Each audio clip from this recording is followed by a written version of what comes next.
For emergency or backup power and food storage needs, Powerful Products has it all.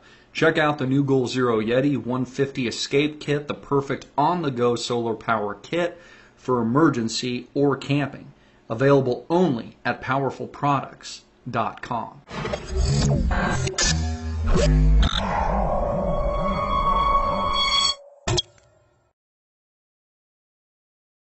Hey everybody, I'm Christopher Green. You're tuning into AMTV Alternative Media Television. It is Monday, February 24th, 2014. I've gotten a ton of emails over the week, and people want to know what's up with Ukraine.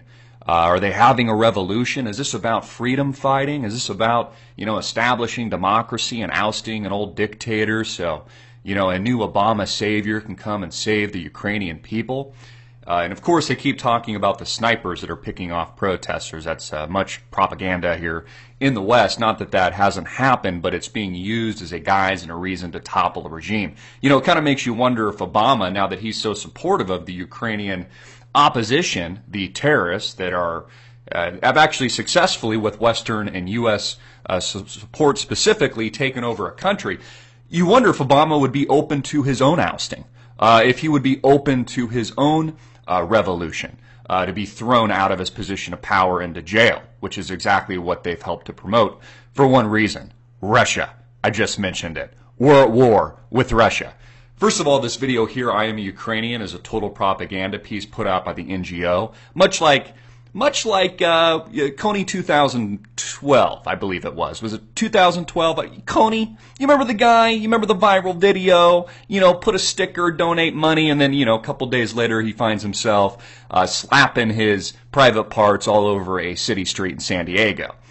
Put out by the NGOs that are funded by multi-billionaires with political agendas. Again, this has nothing to do about democracy. This has nothing to do about freedom, but has everything to do with U.S. interests. And I'm going to get to those interests in a moment because, again, the United States is at war with Russia and Vladimir Putin.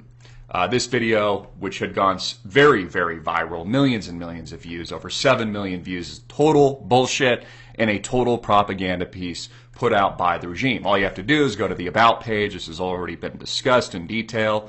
It talks about Ben Moses, the filmmaker, and then specifically tells you this is an NGO film, having been inspired by the work of Stanford University's Larry Diamond, author of The Spirit of Democracy and director of Stanford University Center for Democracy Development and the Rule of Law, all with a political agenda. The Moulay Hicham Foundation, benefactor Prince Moulay Hicham of Morocco, renowned public intellectual and democracy advocate, particularly in regards to the Middle East.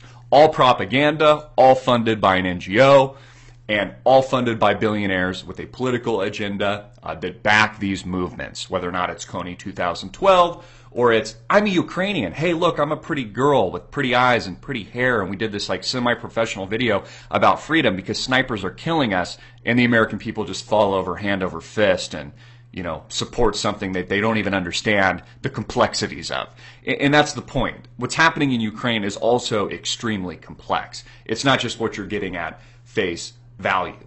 U.S. warns, of course, over the weekend and over the past few days, mostly coming from the Obama administration, and National Security Advisor Susan Rice warns Russia to keep its military tanks out of the Ukraine. Why is Ukraine so important? Again, I thought this was about, freedom. I thought this was about this really pretty chick here, wanting the same freedoms that we have here in America.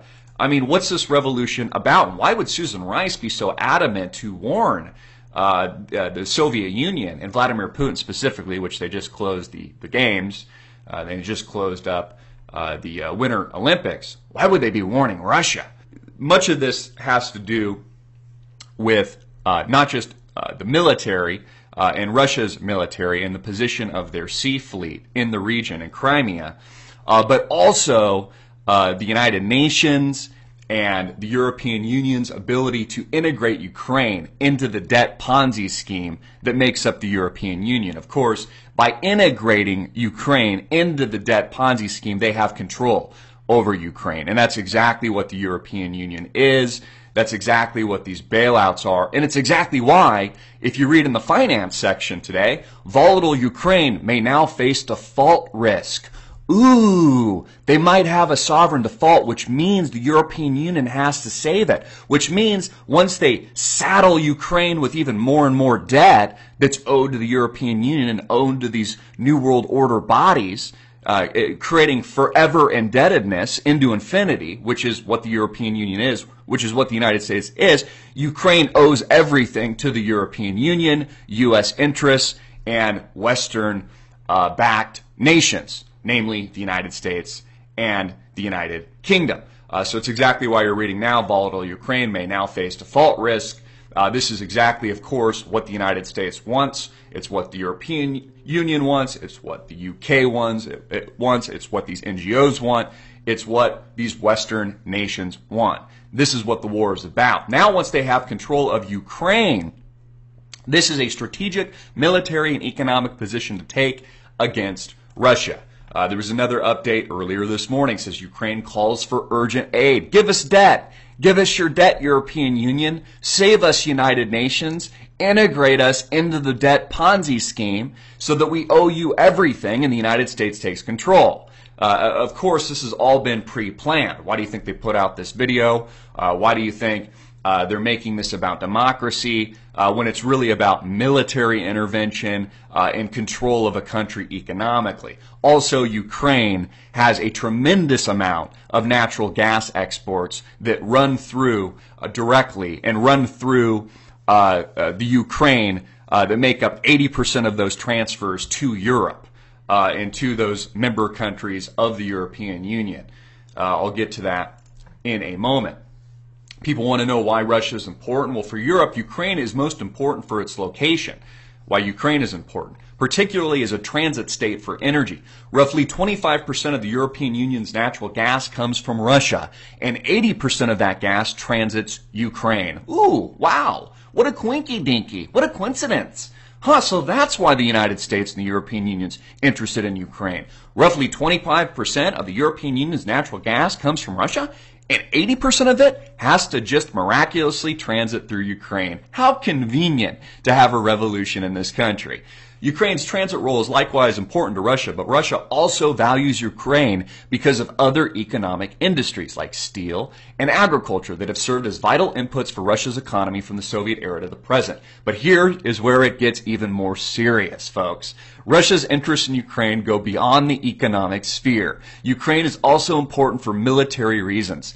The Ukrainian city is the headquarters for Russia's Black Sea Fleet, their navy. Ukraine's strategic location is a borderland between Russia and Europe, and its proximity to Russia's own breadbasket and economic heartland make the country key to Russia's geopolitical strength and ultimately its survival. Isn't that interesting? Not only does it account for 80% of all natural gas that transports through Ukraine to the European Union and Western interests, but it's also where Russia just happens to station their Navy fleet, their Navy vessels, airplanes, their military. Again, this is all about war, folks. This is a Cold War. You didn't think Snowden and all this stuff happened by accident. You didn't think this Ukrainian video just happened by accident. No, this is about economic and military control, which the United States has just successfully toppled an independent sovereign nation like they do throughout the world time and time again, whether or not it is Ukraine or it's Egypt with a revolution and a re-revolution instigated by NGOs and the U.S. government. All you have to do is take a look at this natural gas map to see the movement of natural gas through Ukraine. 80% of it, which goes to the European Union, to countries like Poland, the Czech Republic, Slovakia, Romania, Hungary, Bulgaria, Italy, Austria, Germany, Belgium, France, and the good old warmongering UK, to see why the United States has an interest in this. And all you have to do is take a look at a map and see that Russia parks huge buttloads amounts of their Navy fleet, of their Black Sea Fleet in Crimea, in this area. 70% of the Black Sea Fleet's infrastructure located in Crimea, Ukraine, keeping 161 planes and helicopters in this area, airfields, under the terms of its lease deal with Ukraine, to understand why the United States has just successfully, by the way, toppled this independent sovereign foreign regime under the guise of democracy and democratization. This is the same thing we happened with the Arab Spring protests. None of it started organically. There might have been some organic elements, but it was very much much pushed by the United States, big money, arming the insurgents, funding the terrorists, funding Al-Qaeda. This is what the United States does. This is what these NGOs do under the acronym NGO, that no one understands what an NGO even is, who these billionaires are that orchestrate these films and these movements, whether or not it's Kony 2012 or it's this really, really pretty girl saying, I am Ukrainian, stop shooting us snipers, we want freedom. Total bullshit, total lies. This is, of course, is a integrated New World Order agenda by the United Nations, by world superpowers, by the West, to integrate them into a system of indebtedness through the European Union, through that Ponzi scheme, so that they can take control and position for war against Russia and Vladimir Putin. None of this happens by accident. This is all massive propaganda that we're engaged in. This has elements and reminds many Americans of the Cold War era, and this is all leading up to war. Once the United States defaults itself and we reach the next bang, the next light show, the next phase of the economic collapse here in the United States, expect it to translate into war. With Russia in focus, with the United States in focus, with countries like China in focus, which are now, by the way, not buying U.S. debt anymore, just selling it in droves and purchasing, tons and tons of gold at the moment so that they can internationalize their currency and become less American-centric and more Chinese-dominant throughout the world. And trade things like oil, etc., outside of U.S. dollars, which are currently the reserve currency, which will no longer be in the not-too-distant future. Again, get this video out everywhere. Make it viral, hard-hitting it in your face. This is what's happening in Ukraine is a lot more complex than what many people are seeing at face value. You must understand the truth behind this. This is all about economics. This is all about indebtedness. This is about natural gas. It is also about Russia's Black Sea Fleet.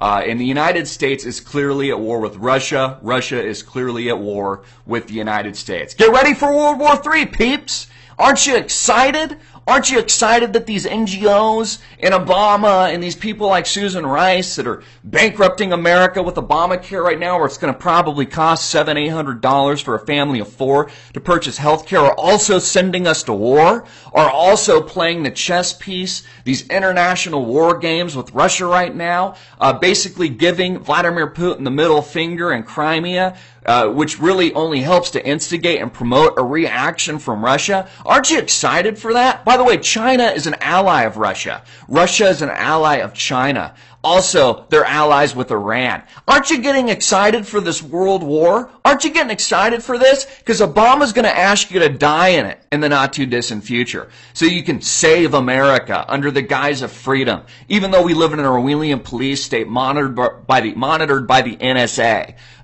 Things that Edward Snowden has leaked out to millions of Americans and woken them up to the sheer fact that these anti-constitutional practices by the president are not only Orwellian, they're probably the most fascist actions taken against America, anything we've ever seen in the short 230 plus years that we've existed. And they've already destroyed our freedom. Trading perceived safety or perceived safety for your freedom. That's what Americans are doing. Trading perceived safety over their freedom. Things that would make our founding fathers, people like Thomas Jefferson, sick to their stomachs.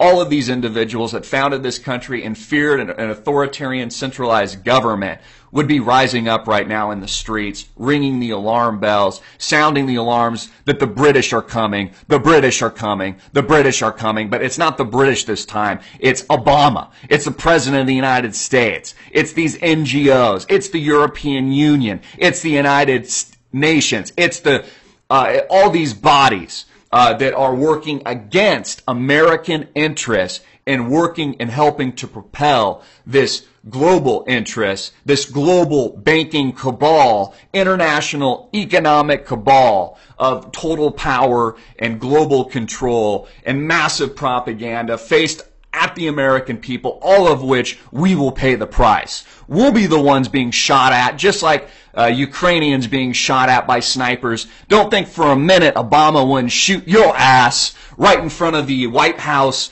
and right in front of any of our national monuments in Washington, D.C. if you threatened his power, if you made a power grab at his situation in Washington and tried to topple his regime, just like Obama just toppled and Western interests toppled Ukraine. I'm Christopher Green. Get it out everywhere.